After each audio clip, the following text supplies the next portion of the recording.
Warahmatullahi wabarakatuh.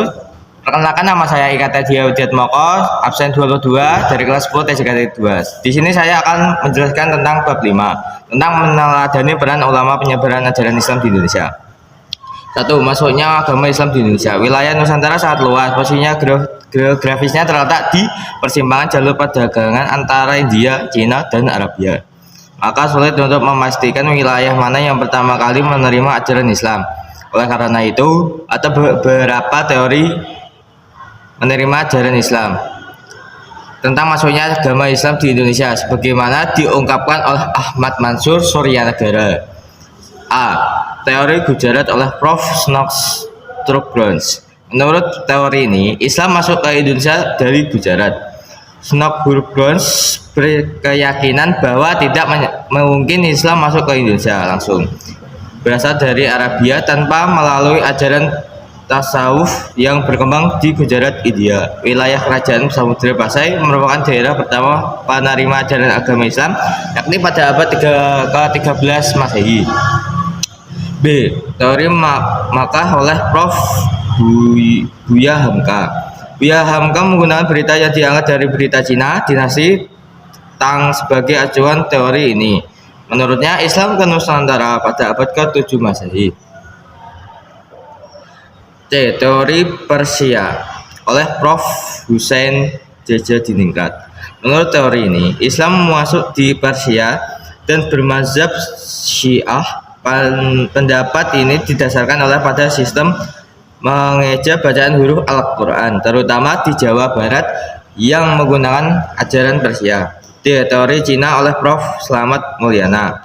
Menurut Slamet Mulyana, Sultan Demak merupakan keturunan Cina. Lebih dari itu, menurutnya Wali Songo juga merupakan keturunan Cina. Pendapat ini didasarkan pada kronik Kelenteng Sampokong. Teori maritim oleh N.A. Balox. Walaupun di Makkah dan Madinah terjadi perang selama 10 tahun, namun tidak memutuskan jalur perdagangan laut yang sudah menjadi tradisi sejak lama. 2. Perkembangan Kesultanan di Indonesia. Masa perkembangan agama Islam adalah turun waktu pada saat umat Islam telah membangun kesultanan sebagai bentuk kekuasaan politik. Kesultanan Samudra Pasai di Samudra Utara pada abad ke-13 Masehi. Kesultanan Lereng di Gresik, Jawa Timur pada abad ke-11 Masehi. Sejarawan Belanda pada masa kolonial membagi periodisasi sejarah Indonesia menjadi satu zaman animisme dan dinamisme. 2. Zaman Hinduisme dan Buddhisme. Zaman Islamisme. 4. Zaman Katolikisme dan Protestanisme. 3. Tokoh penyebar ajaran Islam di Indonesia. A. Sultan Malik As-Saleh 1267 sampai 1297 Masehi. Menurut Silo atau Sultan Malik As-Saleh merupakan pendiri dan raja pertama Samudra Pasai, berdiri pada tahun 1267 Masehi. Meora Silo memeluk Islam berkat pertemuannya dengan Syekh Ismail dari Mekah. Sultan Ahmad 1926 sampai 1348 Masehi. Beliau merupakan Sultan Samudra Pasai yang ketiga, bergelar Sultan Malik Al-Tahir II. Menurut catatan Ibnu Battuta, Sultan Ahmad sangat memperhatikan perkembangan dan kemajuan agama Islam. C. Sultan Alauddin Riyad Shah 1538 sampai 1571 Masehi. Beliau merupakan Sultan Aceh ketiga, terkenal sebagai peletak dasar-dasar kejayaan Kesultanan Aceh. Sultan Alauddin Riyad Shah berperan dan berjasa dalam penyebaran Islam di wilayah Aceh. Bahkan pada masa kepemimpinannya, ajaran Islam sampai ke Minangkabau dan Indrapura. Di Wali Songo 1404 sampai 1546 Masehi. Wali Songo merupakan 9 wali atau susunan yang menjadi pelopor penyebaran Islam di Pulau Jawa. Mereka menggunakan berbagai saluran dakwah, diantara kebudayaan, pendidikan, pernikahan, perdagangan, dan politik.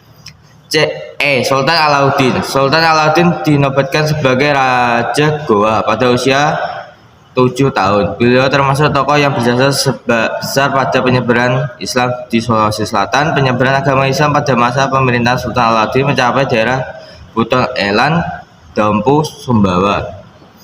Datuk Tunggang Parangan. Datuk Parangan atau Tabibasi bin Musyasyak bin Abdullah bin Yahya merupakan seorang ulama Minangkabau yang berdakwah di Kutai Kartanagara. Beliau berdakwah bersama sahabatnya Datuk Ri Bandang pada masa pemerintahan Raja Aji Mahkota 1525 sampai 1589 Masehi. Sultan Zainal Abidin 9.